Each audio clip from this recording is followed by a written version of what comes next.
projects. In this video, we are going to explain about a project titled Liver Disease Prediction Using Supervised Learning. Liver disease is a significant global health concern affecting the millions of lives each year. In this project, we aim to develop a comprehensive and accurate predictive model for early detection and diagnosis of liver disease. By leveraging the strength of multiple supervised learning algorithms, we strive to create a robust system capable of analyzing the relevant medical data and the patient information to classify the individuals into the liver disease categories.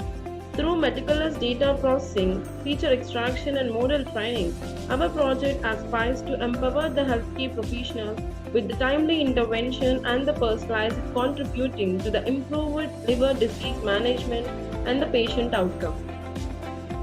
The objective of our project is to build a sophisticated and reliable liver disease prediction system using a combination of supervised learning algorithms, including logistic regression, KNN, SPM, and ANN. Our primary goal is to develop a versatile model capable of early detection and the classification of the liver disease based on the patient information and the relevant medical data. By analyzing the various liver disease risk factors and the patterns, we aim to identify the patient at high risk and provide the timely intervention and the personalized medical advice. Through the extensive data pre-processing, feature selection, and the model optimization, we strive to achieve the high accuracy and robustness in achieving the higher accuracy with the liver disease prediction. Ultimately, our objective is to contribute to better healthcare outcomes by assisting the healthcare professionals in making the informed decision and improved liver disease management. And these are the basic requirements that are needed to build this project. The software requirements are Python IDEL with version of 3.7, Anaconda with version of 3.7, or Jupyter Notebook. Hardware requirements are operating system as Windows, processor of minimum Intel i, RAM of minimum 4 GB, hard disk of minimum 250 GB. And to know about the flow of the project, these are the steps we need to discuss. The first one is importing the libraries. In this step, essential Python libraries such as Pandas, NumPy, Matplotlib, sklearn, and Flask are imported. These libraries provide the necessary tools for the data manipulation, numerical computation, data visualization, machine learning algorithm, and web application development.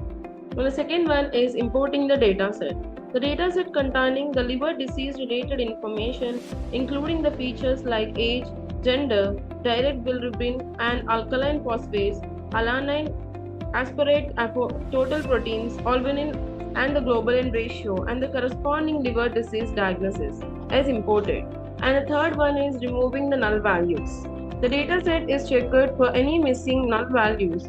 Any instance with the missing data is either cropped or filled with the appropriate value to ensure the data integrity. And the next step is data visualization.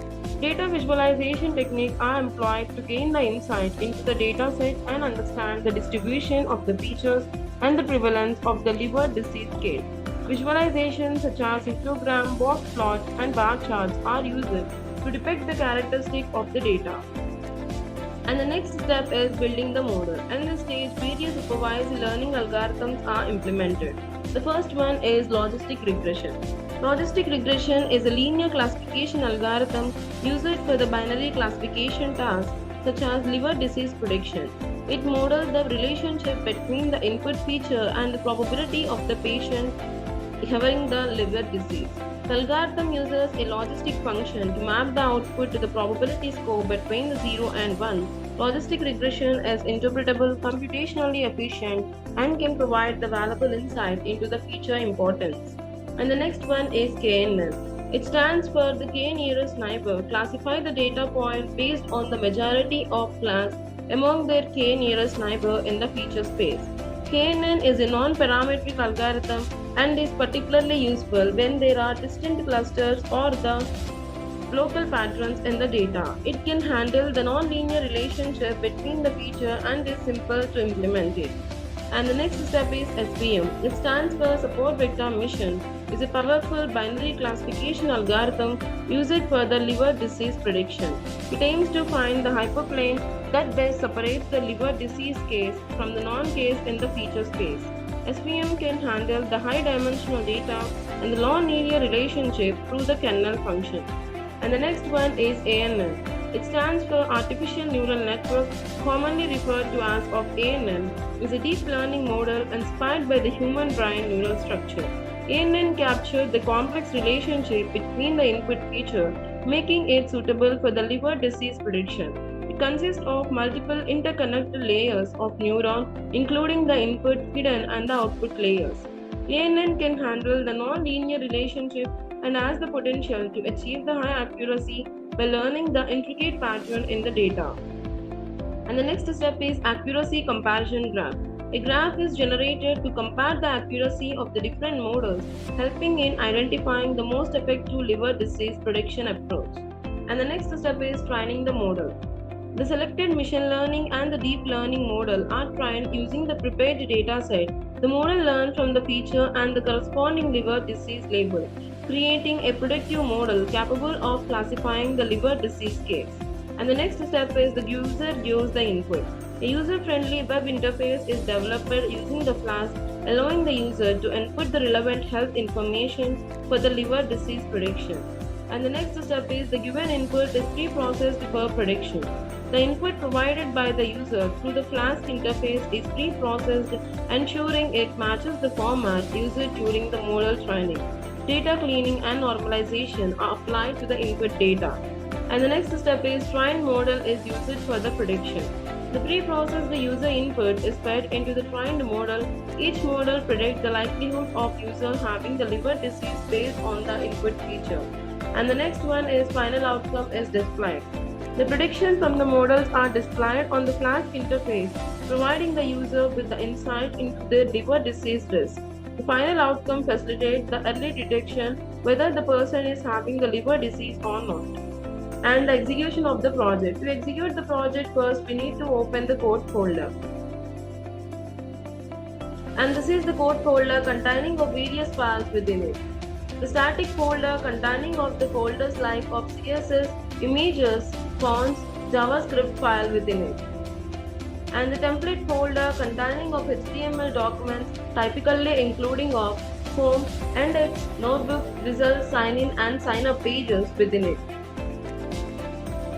And the app is an py file which likely contains the information related to the front-end logic.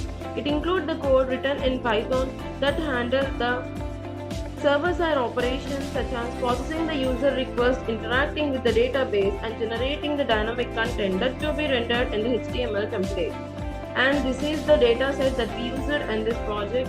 And the model is an pickle file that contains the algorithm information, and it loaded into the project code during the runtime to utilize the trained model for the various tasks, such as making the prediction on the new data or performing a specific operation. And the next one is Notebook is an IPYNB file which contains a combination of code, graph and output all in one place. It allows the user to write and execute the code and one in the individual cell, making it a popular choice for the data science. And the signup.db is a file appeared to be the database used to store the user information. And for the execution of the project, first we need to copy this code folder path and then open the Anaconda prompt. Here we need to change the disk location to F because our code folder is present in F disk. Then write a command cd space and paste this code folder path.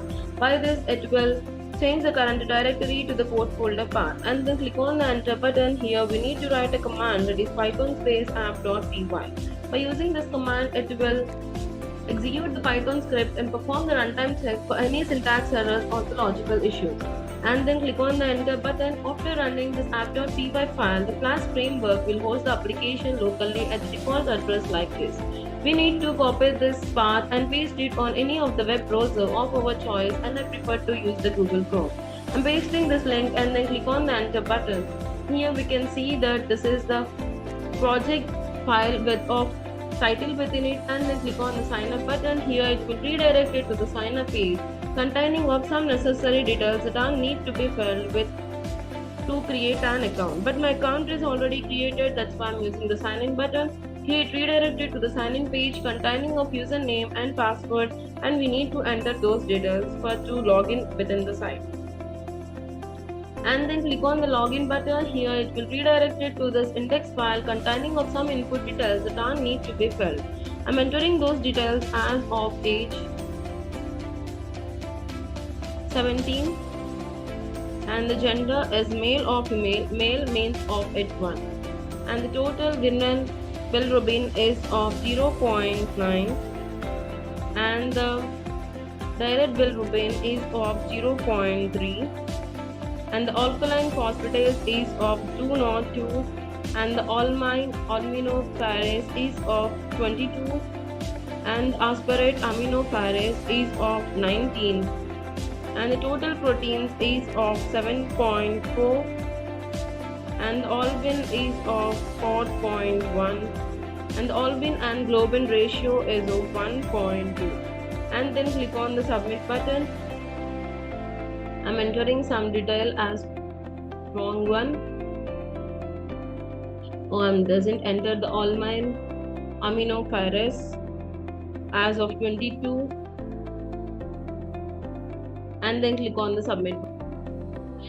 It printed the result as saved, and by clicking the back button and the refresh button, here we can re-enter the other details, and I'm entering the other details of age 65, and the gender as female, that's why I'm entering as 0, and the total bilirubin is of 0.7, and the direct bilirubin is of 0.1, and the alkaline phosphatase is of 187, and the alkaline aminotransferase is of 16, and the aspartate aminotransferase is of 18, and the total proteins is of 6.8, and the albin is of 3.3, and the albin and globulin ratio is of 0.9. And then click on the submit button. Here it will redirect it to the result page, and here predicting as having the chance of liver disease. In this way, we can predict the person is having the liver disease or not using the supervised learning. And this is the comparison graph, where x-axis represents the algorithms we used, and the y-axis represents the accuracy metric of each algorithm. And here each bar represents each metric, as of blue bar represents accuracy, orange bar represents recall, and green bar represents precision. And in conclusion, our project on the liver disease prediction using supervised learning algorithms, including logistic regression, KNN, SPM, and ANN, has demonstrated the promising results. By leveraging these advanced techniques, we have developed a robust and accurate predictive model capable of early detection and the classification of the liver disease. The system's ability to analyze the relevant medical data and the patient information empowers the healthcare professionals to make timely intervention and the personalized treatment recommendations. This project success contributes significantly to improving the medical diagnosis and the patient care and the liver disease management. Thank you for watching video. For more projects, please visit our website www.trueprojects.in. For updates on latest project videos, please visit True Projects YouTube channel and subscribe.